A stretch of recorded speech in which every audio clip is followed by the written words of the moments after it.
خوف اور دہشت ایک ایسا احساس جو انسان پر کسی بھی مقام پر کسی بھی لمحے حملہ آور ہو سکتا ہے۔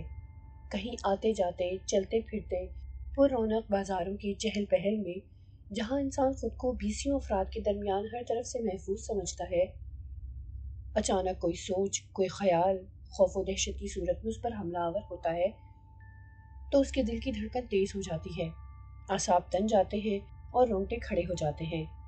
بھرے پورے ہجوم میں وہ خود کو تنہا محسوس کرنے لگتا ہے۔ پلیٹ فارم پر مسافروں، قلیوں، اخبار فروشوں، اشیاء خورد و نوش فروخت کرنے والوں اور ریلوے انجنوں کے شور و غل کے درمیان اناؤنسر کی آواز لاؤڈ سپیکر پر گونجی۔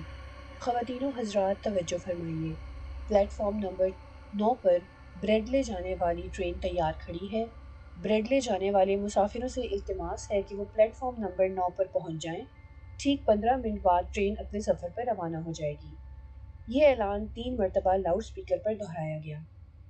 پلیٹ فارم پر موجود لوگوں کے اژدھام میں سے خوف کے عفریت نے 5 ایسے افراد کا انتخاب کیا جو زندگی کے مختلف شعبوں میں کامیاب اور خوشحال زندگی گزار رہے تھے۔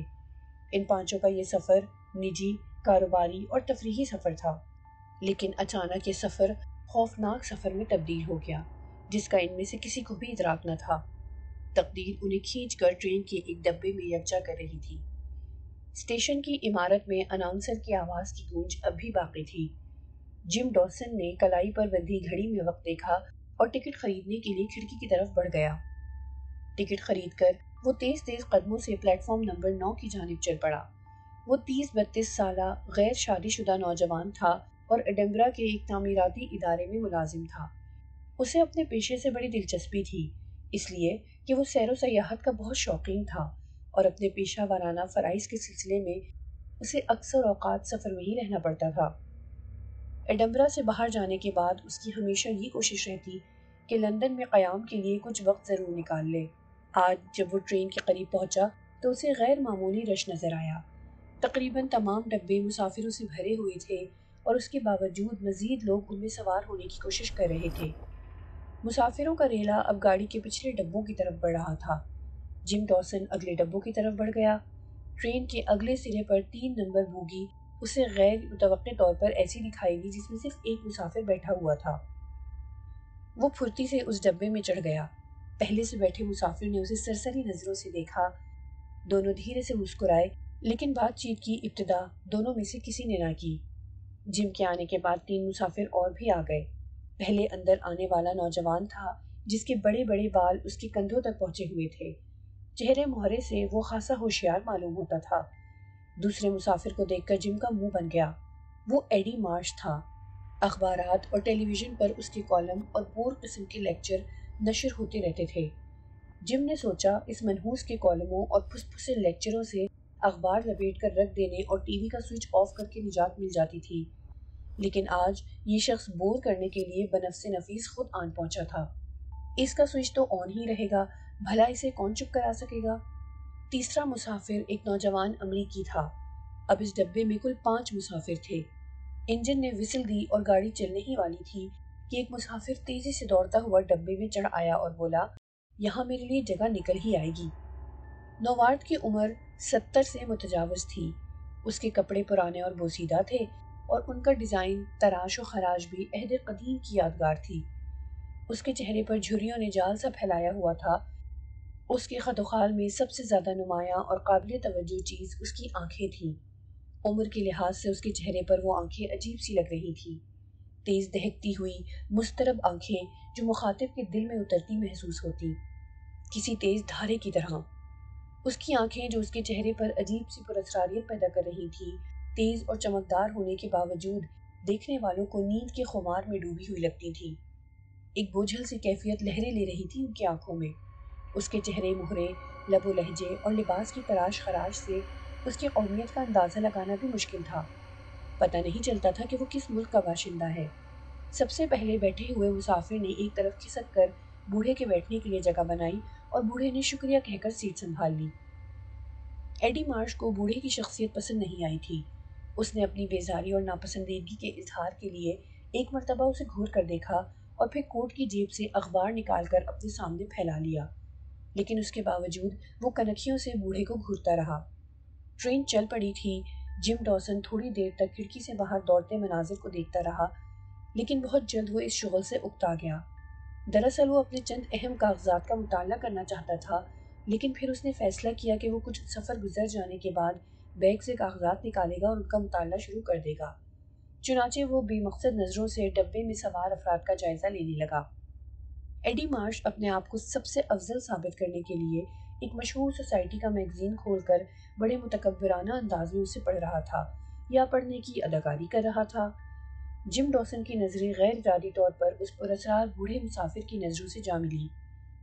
اس کی آنکھوں سے آنکھیں ملتے ہی جم ڈاسن کو یوں لگا جیسے کسی چندھیا دینے والی روشنی نے یکلخت اس کی آنکھیں خیرہ کر دی ہوں۔ اسے اپنے جسم میں چیونٹیاں سی رینگتی ہوئی محسوس ہوئی۔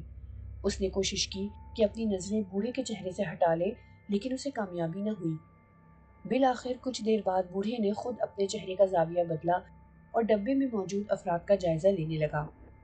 جم ڈاسن کو ایسا محسوس ہوا گویا وہ کسی سحر سے دفعتاً آزاد ہو گیا ہے۔ جم ڈاسن کو یہ بات عجیب سی لگی کہ بظاہر تو وہ بوڑھا نیم خوابیدہ سی کیفیت میں تھا، لیکن در حقیقت اس کی ادھ کھلی سوئی سوئی غنودہ سی آنکھوں میں بے پناہ کشش تھی۔ اس نے ٹیلی پیتھی، ہپنوٹزم اور میزمرزم جیسے علوم کے بارے میں پڑھا اور سنا ہوا تھا۔ اسے خیال آیا شاید یہ بوڑھا ان علوم میں سے کسی کا ماہر رہا ہو۔ گاڑی نے اب رفتار پکڑ لی تھی، شاید پٹریاں بدلنے کی وجہ سے لگاتار جھٹکے لگ رہے تھے، جسے سب مسافر محسوس کر رہے تھے۔ جم ڈاسن نے محسوس کیا کہ امریکی نوجوان بڑے غور سے بوڑھے کے اٹیچی کیس کی طرف دیکھ رہا تھا جو اس کی گود میں رکھا ہوا تھا، اور گاڑی کے دھچکوں سے اب وہ اٹیچی کیس بڑی آہستگی سے پھسلتا جا رہا تھا، جس کا احساس شاید بوڑھے کو نہیں تھا۔ جم چند لمحوں تک تو اسے دیکھتا رہا۔ اس نے سوچا کہ بوڑھے کو ہوشیار کر دے، لیکن چند لمحات قبل کے تجربے نے اسے بوڑھے کو مخاطب کرنے سے باز رکھا۔ وہ اس کام کے سلسلے میں غور کرنے لگا جو اسے بریڈلے پہنچ کر انجام دینا تھا۔ پھر اچانک ہی اس کے خیالات بھٹک کر وہاں سے سینکڑوں میل دور واقع اپنے آبائی مکان تک جا پہنچے۔ وہ مکان اب اس کی ملکیت نہیں رہا تھا۔ کچھ عرصے قبل اس نے اسے ایک بے حد دلکش خدوخال کی سانولی رنگت کی عورت کے ہاتھ فروخت کر دیا تھا۔ اس عورت نے خود کو بیوہ ظاہر کیا تھا۔ اب جم کو وہ مکان اس لیے یاد آ رہا تھا کہ اس کے دل میں اس خوبصورت سانولی سی عورت سے ملاقات کی خواہش جاگ رہی تھی۔ شاید اس نے مکان کی فروخت کے بعد سے اکثر اس عورت کے بارے میں سوچا تھا، حالانکہ مستقبل قریب میں اس عورت سے ملاقات کا کوئی امکان نہیں تھا، کیونکہ وہ مکان ایسے دور دراز علاقے میں واقع تھا جسے جم نے ہمیشہ کے لیے چھوڑ دیا تھا۔ وہ سوچ رہا تھا کہ محض اس عورت سے ملاقات کے لیے وہاں تک جانا مناسب ہوگا۔ اچانک زوردار آواز کے ساتھ بوڑھے مسافر کا اٹیچی کیس فرش پر گر پڑا۔ جم چونک کر خیالات کے بھنور سے نکل آیا۔ اٹیچی کیس میں موجود تمام چیزیں ادھر ادھر بکھر گئیں۔ بوڑھا معذرت خواہانہ انداز میں باقی مسافروں کی طرف دیکھ کر بکھرا ہوا سامان سمیٹ کر دوبارہ بریف کیس میں رکھنے لگا۔ امریکی نوجوان جھک کر تاش کا پیکٹ فرش سے اٹھا کر بوڑھے کے حوالے کرتے ہوئے بولا، اس عمر میں بھی آپ تاش کھیلنے کے خاصے شوقین معلوم ہوتے ہیں۔ یہ تاش تو کچھ عجیب قسم کے نظر آتے ہیں، ایڈی نے تاش کے پیکٹ پر موجود تصویر دیکھ کر کہا۔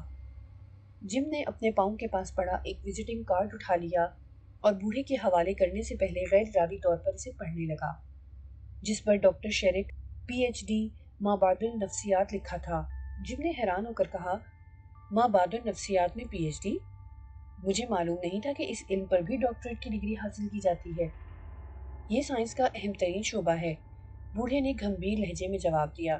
زندگی کے پراسرار پہلوؤں کے مطالعے کی سائنس کو مابعد النفسیات کہا جاتا ہے، اور اس تحقیق پر ڈاکٹریٹ کیوں نہ دی جائے؟ یہ شیرک، یہ تو شاید جرمن لفظ ہے، جم نے پوچھا۔ اسے جرمن زبان سے کچھ واقفیت تھی۔ ہاں، بوڑھے نے جواب دیا، اور جہاں تک مجھے معلوم ہے شیرک کے معنی خوف اور پراسراریت کے ہیں۔ جی ہاں، ٹھیک کہا آپ نے، بوڑھے نے جواب دیا، بلکہ لغوی معنوں میں اس کے مطلب ہے دہشت۔ یہ میری بدقسمتی ہے کہ میرے نام کے ایسے بھیانک معنی نکلتے ہیں۔ ویسے در حقیقت میں بے ضرر اور نرم دل سا آدمی ہوں۔ اب اس کے لہجے میں نرمی اور انکسار تھا۔ پھر وہ تاش کی گڈی پر نظر جمائے کھوئے سے انداز میں بولا، میرا اس لفظ سے اس قدر تعلق ضرور ہے کہ میں کسی بھی شخص کو مستقبل میں پیش آنے والے خوفناک واقعات کے بارے میں قبل از وقت بتا سکتا ہوں، اور میری اس پیش گوئی کا ذریعہ یہ تاش کی گڈی ہے۔ اس گڈی کے ہر کارڈ پر ایک مختلف شبیہ ہے جو انسانی زندگی کے کسی نہ کسی پہلو کی ترجمانی کرتی ہے۔ میں ان پتوں کے ذریعے مستقبل کے لیے 100% درست پیشگوئی کر سکتا ہوں۔ یہ کہتے ہوئے اس نے تاشوں کا پیکٹ کھول لیا اور ان پر موجود عجیب و غریب تصویریں وہاں موجود 5 مسافروں کو دکھانے لگا۔ ٹرین کے ہلکے ہلکے دھچکوں کی وجہ سے وہ تصویریں متحرک سی معلوم ہوتی تھی۔ آپ کس قسم کی پیشگوئی کر سکتے ہیں؟ جم نے پوچھا۔ ڈاکٹر شیرک نے تاش پھیرتے ہوئے جم کی طرف دیکھا اور ٹھہرے ٹھہرے لہجے میں بولا، انسانی تقدیر کے 2 پہلو ہوتے ہیں، ایک قدرتی پہلو اور دوسرا ماورائی۔ ان تاشوں کا تعلق انسانی مقدر کے ماورائی پہلو سے ہے۔ یہ ہر شخص کے لاشعور اور ماوریت کے ساتھ یوں ہم آہنگ ہے جیسے کسی آئینے کے سامنے آپ کھڑے ہوں اور اس میں ہو بہو آپ کا عکس نظر آئے۔ آپ کے علم میں ہوگا کہ اسرار میں ملفوف یا مافوق الفطرت واقعات کس قدر پراسرار، ہولناک اور دہشت انگیز ہوتے ہیں۔ ان کی کوئی توجیح پیش کرنا ممکن نہیں ہوتا۔ ان کے متعلق پیشگوئی بھی آسان نہیں ہوتی۔ بعض لوگ ان پر یقین ہی نہیں رکھتے، لیکن ایسے واقعات مستقبل کی گہری دھن میں پوشیدہ رہ کر انسان پر حملہ کرنے کے لیے پر توڑ رہے ہوتے ہیں۔ پھر وہ لمحہ بھی آن پہنچتا ہے جب یکدم ہی انسان پر پراسرار قوت یلغار کر دیتی ہے۔ جس پر بھی یہ گھڑی آتی ہے کسی قیامت سے کم نہیں ہوتی، لیکن ہونی ہو کر رہتی ہے۔ ان پتوں کے ذریعے ہر انسان ایسے ہی آئندہ لمحوں کے بارے میں قبل از وقت جان سکتا ہے۔ وہ اس خوف، دہشت اور ہولناکی سے آگاہ ہو سکتا ہے جو مستقبل میں اس پر نازل ہونے والی ہے۔ سب لوگ اس کی باتوں میں اس طرح گم تھے گویا اس نے سب کو ہپنوٹائز کر دیا ہے۔ سب سے پہلے نوجوان امریکی نے سکوت توڑا۔ اس نے قدرے طنزیہ لہجے میں کہا، بڑے میاں اب کوئی نئی کہانی لے آئیے، مستقبل کی پیشگوئی، ہاں وہی گھسی پٹی باتیں۔ بھلا یہ تاش کے پتے کسی کے مستقبل میں آنے والی ہولناک واقعات کی پیشگوئی کس طرح کر سکتے ہیں؟ ہاتھ کنگن کو آرسی کیا، بوڑھے نے کہا، آپ میں سے جو بھی مستقبل کا پتہ چلانا چاہے وہ 3 مرتبہ ان تاشوں کو ہاتھ لگائے، پھر انہیں پھینٹ کر 4 پتے نکالے۔ یہی 4 پتے مستقبل کا مکمل نقشہ پیش کر دیں گے، اور 5واں پتا اس شخص کو ان ہولناک واقعات سے جان بچانے کا طریقہ بھی بتاتا ہے، بشرطے کہ ان واقعات سے جان بچانا ممکن ہو۔ ایڈی مارش نے منہ بناتے ہوئے کہا، یہ شعبدے بازی کے علاوہ کچھ نہیں جو ہم کئی بار دیکھ چکے ہیں، سب بے بنیاد باتیں ہیں۔ ہو سکتا ہے ان میں کچھ سچائی بھی ہو، جم نے کہا۔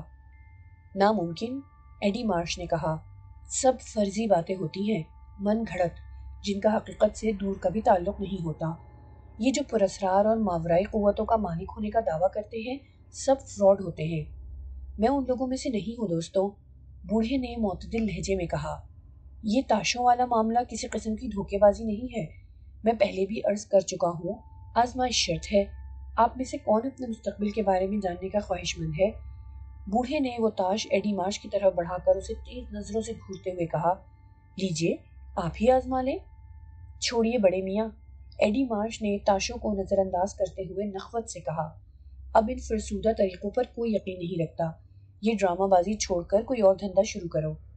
بوڑھے شیرک نے ایڈی مارش کی بات کا قطعاً برا نہیں منایا، البتہ جم ڈاسن کو اس کی بدتمیزی پر سخت غصہ آیا۔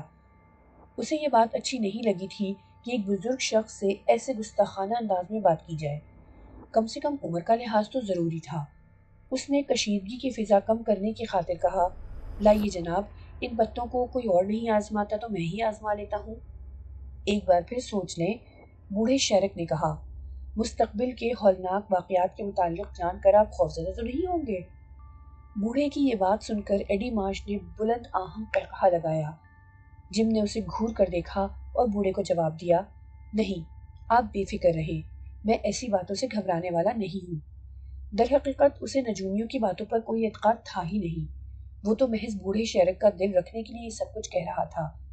اسے یقین تھا کہ مستقبل پر پڑے دبیز پردے کو اٹھا کر اندر کا منظر کوئی نہیں دیکھ سکتا۔ تاہم وہ کسی حد تک مافوق الفطرت قوتوں کے وجود کا قائل تھا۔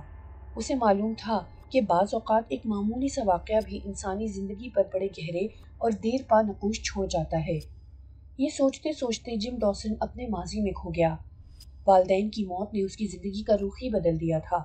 اگر وہ آج زندہ ہوتے تو شاید وہ بھی اپنے آبائی علاقے میں اپنی زمینوں کی دیکھ بھال کر رہا ہوتا اور اپنی آبائی حویلی ڈاسن محل میں مقیم ہوتا، لیکن والدین کی موت کے بعد اس نے ساری زمینیں ڈاسن محل سمیت فروخت کر دیں اور آج کل ماہر تعمیرات کے طور پر کام کر رہا تھا۔ اسے اب بھی اپنا آبائی شہر اور ڈاوسن محل بہت یاد آتا تھا۔ اس کی بڑی وجہ وہی سانولی سلونی خاتون تھی جس نے ڈاوسن محل خریدا تھا۔ جم کی اس سے ملاقات صرف ایک مرتبہ ہوئی تھی، وہ بھی ڈاوسن محل کی فروخت کے سلسلے میں، لیکن اب بھی اس کے دل میں اس سانولی حسینہ سے ملاقات کی خواہش چٹکیاں لیتی رہتی تھی۔ انہیں 3 مرتبہ ہاتھ لگائیے، بوڑھے شیرک نے تاش کی گڈی اس کی طرف بڑھاتے ہوئے کہا تو جم ڈاوسن چونک کر خیالات کی بھول بھلیوں سے نکل آیا۔ لمحے بھر کے تذبذب کے بعد اس نے 3 مرتبہ تاش کے پتوں کو ہاتھ لگایا اور کنکھیوں سے ڈبے میں بیٹھے مسافروں کو دیکھا جو زیر لب مسکرا رہے تھے۔ بوڑھے شیرک نے تاش کے پتے اچھی طرح پھیٹے، سب لوگ بڑی دلچسپی سے دیکھ رہے تھے۔ جم ڈاوسن تاش کے پتوں پر نظریں جمائے بیٹھا تھا، اسے وہ تاش کے پتے بوڑھے کے ہاتھوں کی جنبش سے پہلے ہی لرزتے محسوس ہو رہے تھے، جیسے وہ خود بخود کسی خاص ترتیب میں اکٹھا ہونا چاہتے ہوں۔ اس نے سر جھٹک کر سوچا، یہ میرا وہم ہے، ان بے جان پتوں کو متحرک دیکھنے میں سراسر میری نظروں کا قصور ہے۔ پھر بوڑھے شیرک نے اوپر کے 4 پتے اٹھا کر سیدھے کر دیے۔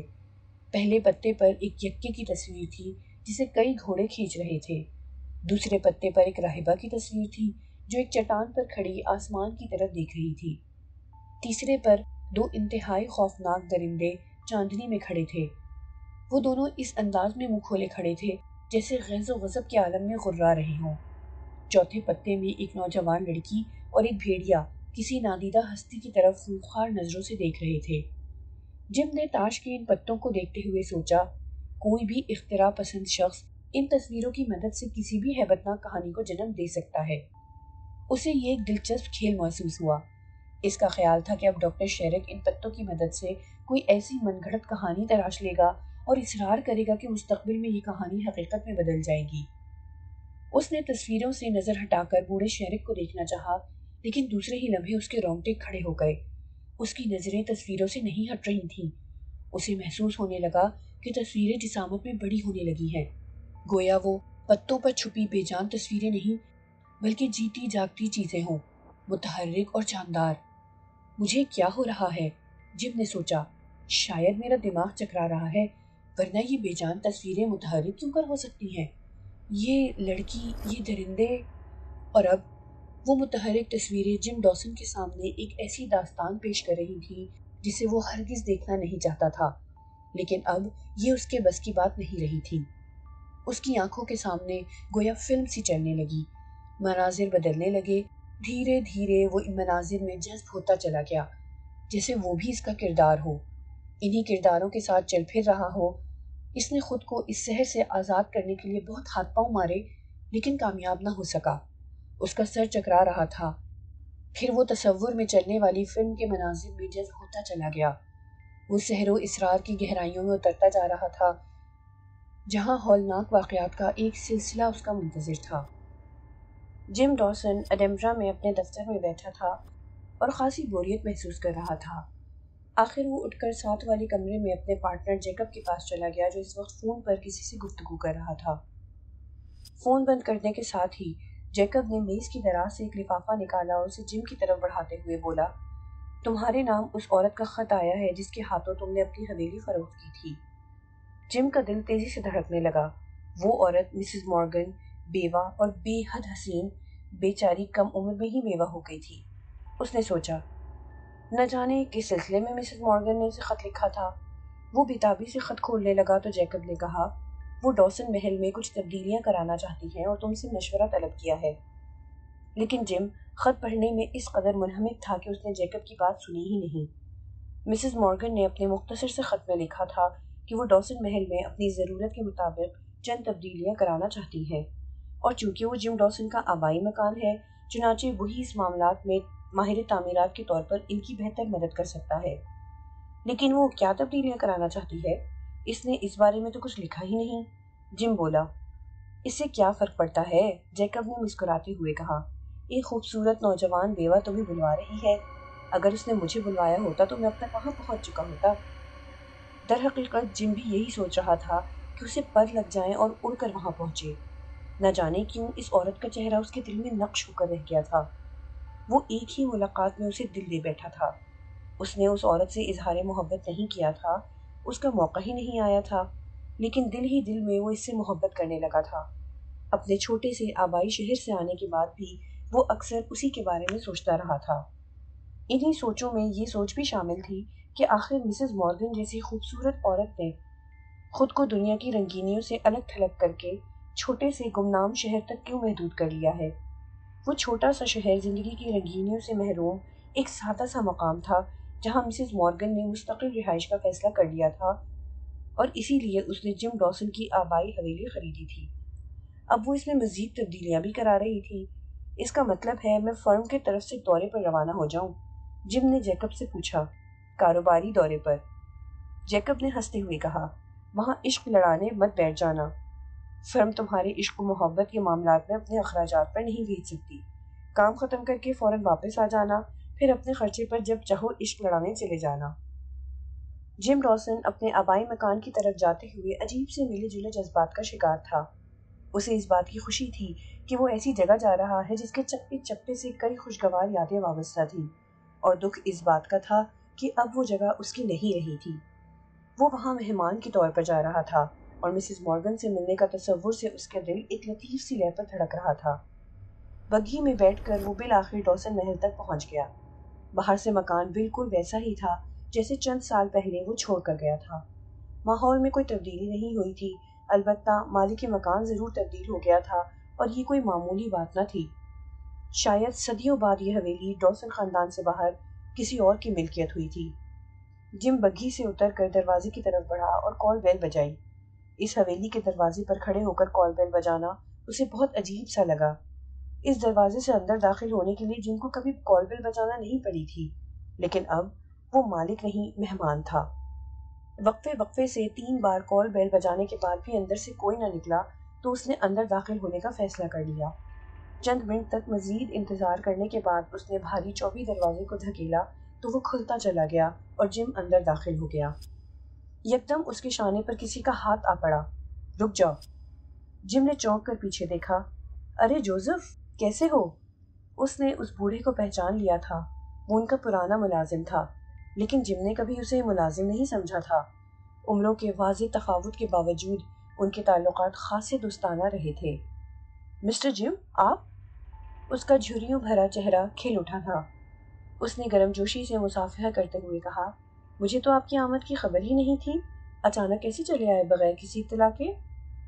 تمہاری نئی مالکن نے اس مکان میں چند تبدیلیاں کرنے کی خواہش ظاہر کی ہے اور اسی سلسلے میں میری خدمات حاصل کی ہے۔ کیا اس وقت وہ گھر پر ہیں؟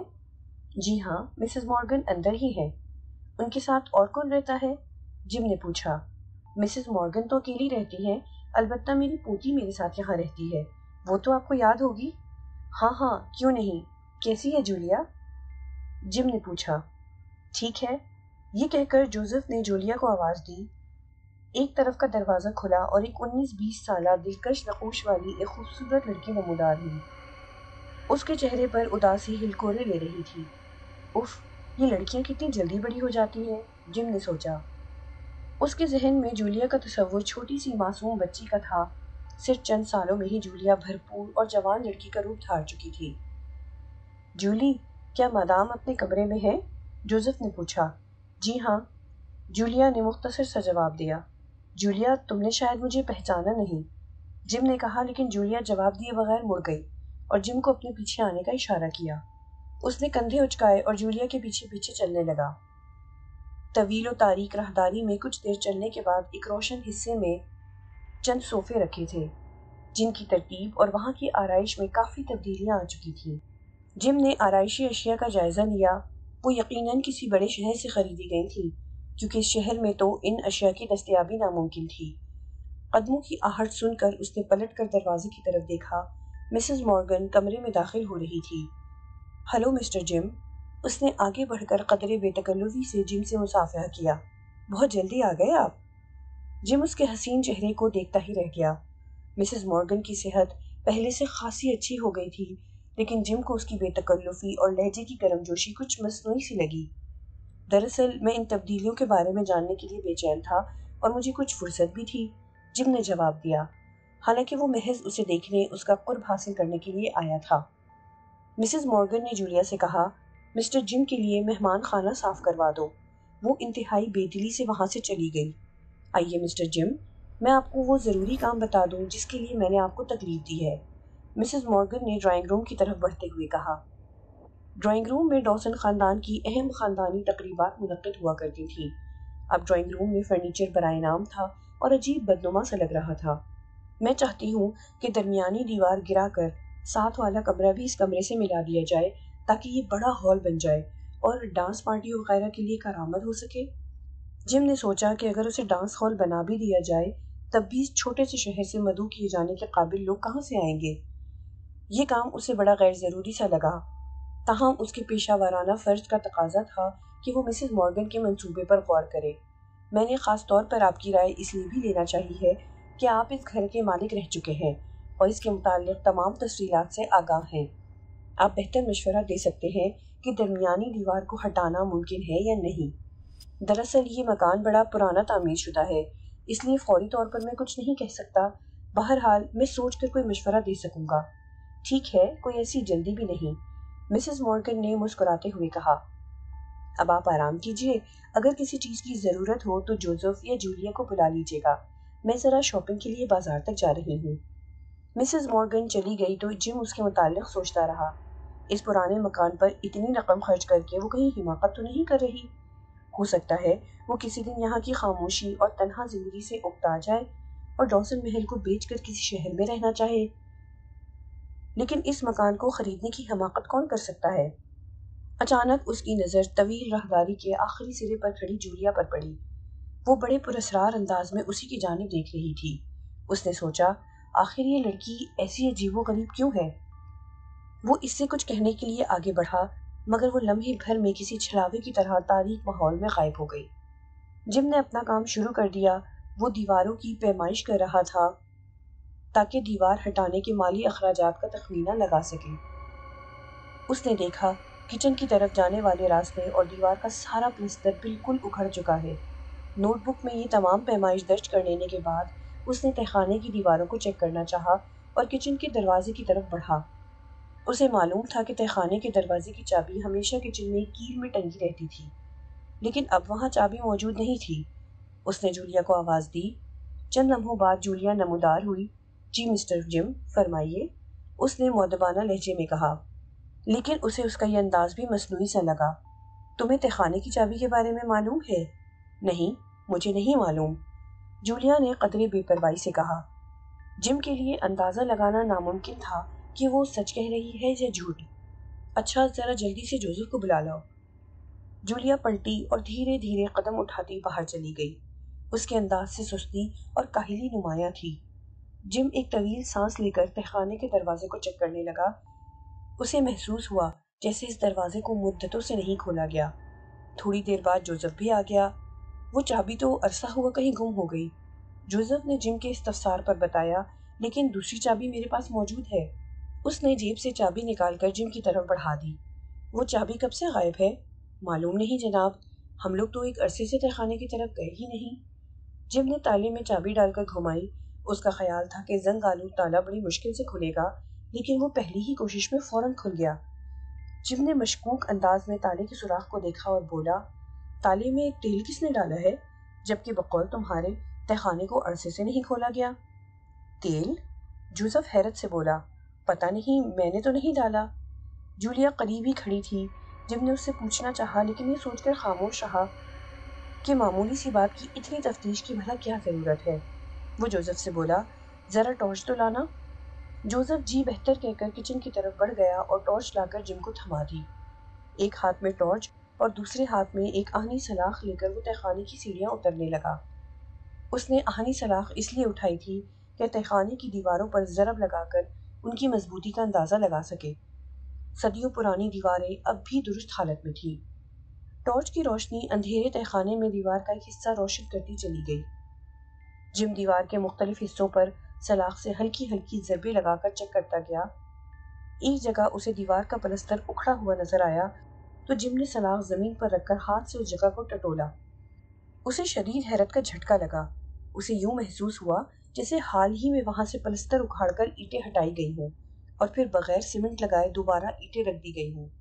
جم نے اس جگہ کا غور سے جائزہ لیا۔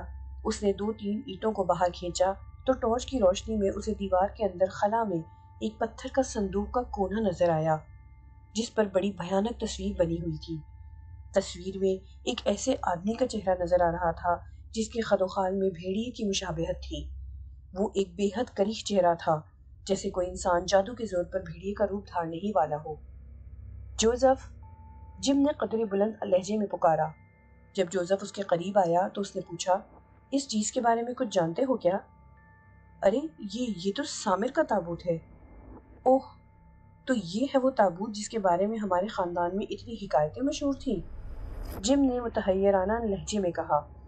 اس نے اس تابوت کے بارے میں بہت سی باتیں سن رکھی تھیں۔ اس کے خاندان میں کوئی شخص بھی سامر سے ناواقف نہیں تھا۔ گزشتہ 40-50 سال سے اس بات کو افسانے سے زیادہ حیثیت نہیں دی جا رہی تھی، لیکن اس سے پہلے کے خاندان بھر کے لوگوں کو اس روایت پر یقین تھا۔ مختلف لوگوں کی زبانی اس کہانی میں بہت زیادہ مبالغہ آمیزی اور رنگ آمیزی ہو چکی تھی، لیکن حقیقت بہت سادہ تھی۔ سامر ایک عام سا آدمی تھا جس کا دعویٰ تھا کہ دراصل ڈوسن محل اور اس سے ملحقہ زمینیں اس کی ملکیت ہیں اور ڈوسن خاندان نے اس پر غاصبانہ قبضہ کر رکھا ہے۔ سامر کے بارے میں مشہور تھا کہ وہ کچھ پراسرار قوتوں کا مالک ہے۔ اس نے ڈوسن خاندان کو دھمکی دی تھی کہ وہ اگر زندگی میں نہیں تو مرنے کے بعد ضرور سامر منزل کو ڈوسن خاندان کے قبضے سے حاصل کر کے دم لے گا۔ اس کا دعویٰ تھا کہ موجودہ ڈوسن محل سامر منزل ہے اور سامر کی ملکیت تھی۔ ڈوسن خاندان نے اس پر قبضہ کر کے اس کو ڈوسن محل کا نام دے دیا تھا۔ سامر کی اس دھمکی کے بعد چند دنوں میں ہی ڈوسن خاندان کے کئی افراد یکے بعد دیگرے بڑے پراسرار انداز میں مردہ پائے گئے تھے۔